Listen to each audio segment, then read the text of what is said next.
saya telah dipenjarakan dalam ISA kerana menyentuh isu-isu berkaitan dengan hak-hak Sabah, terutama sekali 20 perkara MBA 63.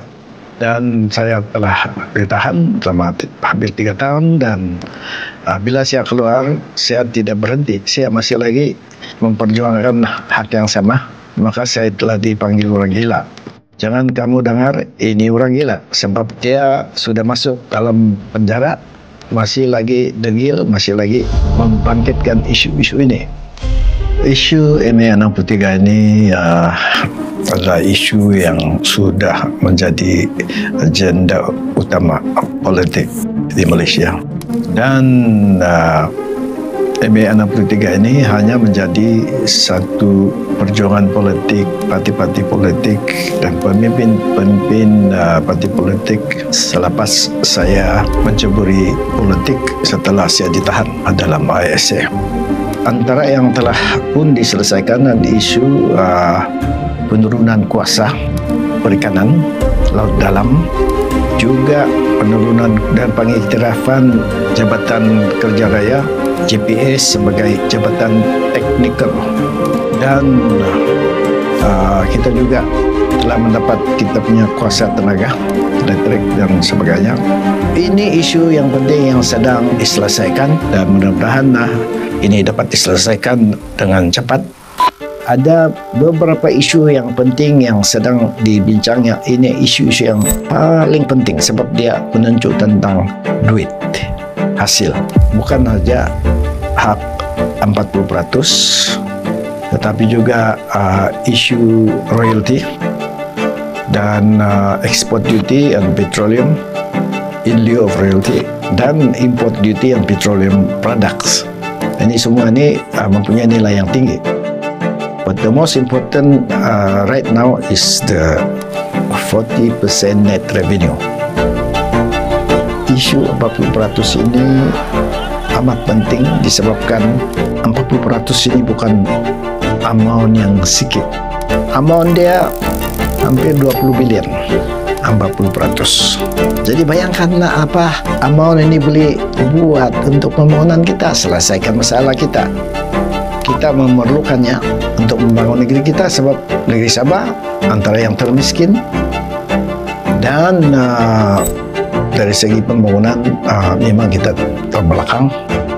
So how do we catch up kalau kita tiada kemampuan? Jadi inilah isu sekarang ini, kita mau dipercepatkan, dan mudah-mudahan if this issue is resolved, kita boleh bernapas, kerana ini bukan peruntukan yang tahun-tahun, ini adalah revenue stream for Sabah. Tuntutan untuk mengangkat Sabah dan Sarawak kepada status wilayah bertujuan untuk mengembalikan status kedua-dua negeri seperti dipersetujui ketika pembentukan Malaysia pada tahun 1963. Status itu penting dan seharusnya menjadi agenda utama supaya kebajikan rakyat di kedua-dua negeri itu lebih terbela. Isu kedudukan Sabah dalam Malaysia, perubahan perlembagaan untuk mengembalikan kedudukan Sabah Sarawak dalam Malaysia, di mana pada tahun 76 status Sabah dan Sarawak telah diturunkan setaraf dengan negeri-negeri di Semenanjung dan menjadi negeri nombor 12, dan Sarawak menjadi nombor 13 dan sebagainya.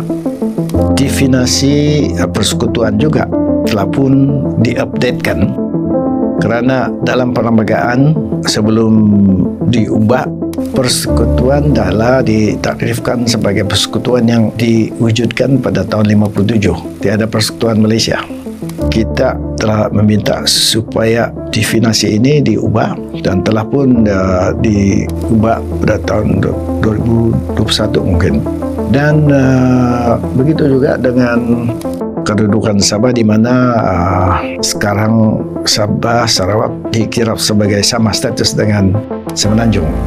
Sebelum saya ditahan, dia bilang, Jeffrey, ini Sabah Sarawak sama status dengan Perlis. Mana boleh Sabah Sarawak disamakan dengan Perlis? Sabah Sarawak dan Semenanjung adalah 3 entiti mendudukan Malaysia, sama equal. Persempadanan semula kawasan pilihan raya dibangkitkan Datuk Seri Jeffrey Kitingan di Dewan Rakyat. Kata ahli Parlimen Keningau itu, sudah tiba masanya Kerajaan Persekutuan mengembalikan 1/3 daripada kerusi Parlimen kepada Sabah dan Sarawak. Justru, jelas Jeffrey, persempadanan semula kerusi Parlimen perlu dimanfaatkan kerajaan untuk mengembalikan hak yang terhakis sejak sekian lama itu. Isu kursi ataupun perwakilan Sabah dan Sarawak dalam Parlimen. Sabah dan Sarawak harus memegang kunci untuk 2/3 itu. Pada waktu itu, Singapura mempunyai 15 kursi, Sarawak kalau saya tidak silap 24 dan Sabah 16. Jadi bila Singapura keluar, sepatutnya kursi Singapura itu distributed between Sabah dan Sarawak supaya the proportion masih sama. Pada hari ini, nisbah kursi di Semenanjung adalah 75%. Sabah dan Sarawak combine together hanya 25%.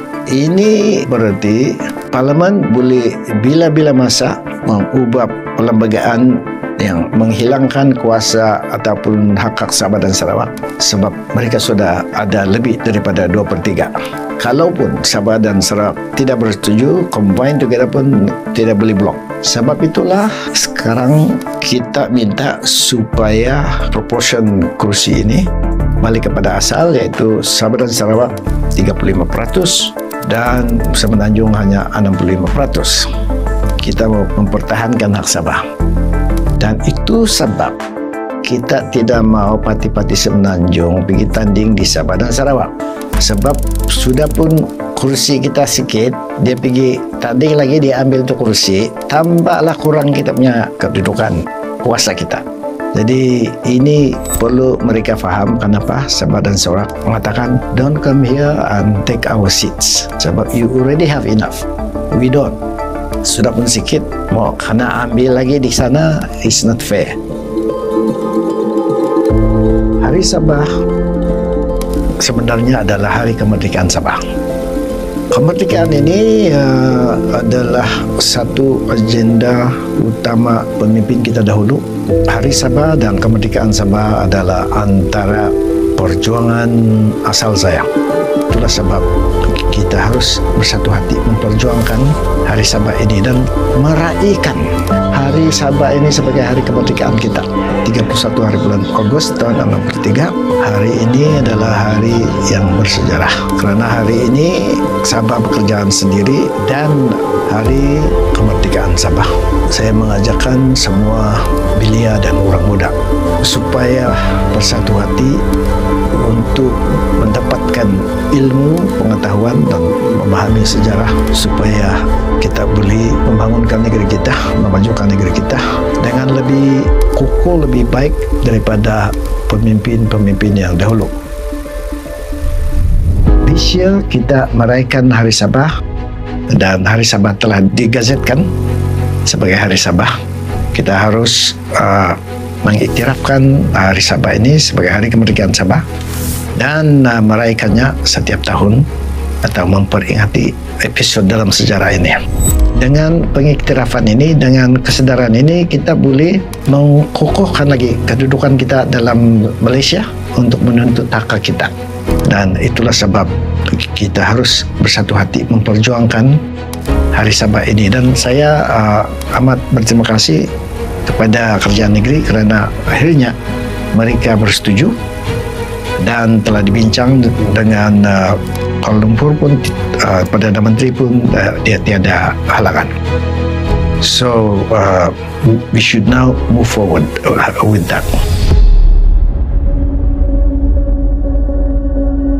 My message to the younger generation, the future generation, is first of all to know what you need to know, iaitu mesti ada pengetahuan dan kesedaran tentang sejarah kemerdekaan Sabah, sejarah penubuhan Malaysia dan sebagainya, dan apa agenda-agenda pemimpin kita dahulu. Tanpa pengetahuan dan kesedaran ini, kita tidak akan ada hati untuk berjuang, untuk menuntut hak kita. Kepada generasi yang akan datang ini, generasi perlu belajar daripada sejarah supaya kita boleh menurunkan hasil daripada perjuangan ini kepada rakyat kita, pada generasi yang akan datang, supaya Sabah akan menjadi sebuah negara yang berdiri sama tinggi, duduk sama rendah dengan jiran-jiran kita. Jadi tidak ada perjuangan yang tidak ada pengorbanan. The purpose of life to do something. No cause, don't live because you have no purpose. Jadi saya mengajakkan semua belia dan orang muda supaya bersatu hati untuk mendapatkan ilmu, pengetahuan dan memahami sejarah. Marilah kita berjuang. Nekalilah. Based on its mission of improving the quality of life of the people of Sabah, the people would know what to do. They will know how to decide for themselves, how to solve their own problems, and how to organize themselves better.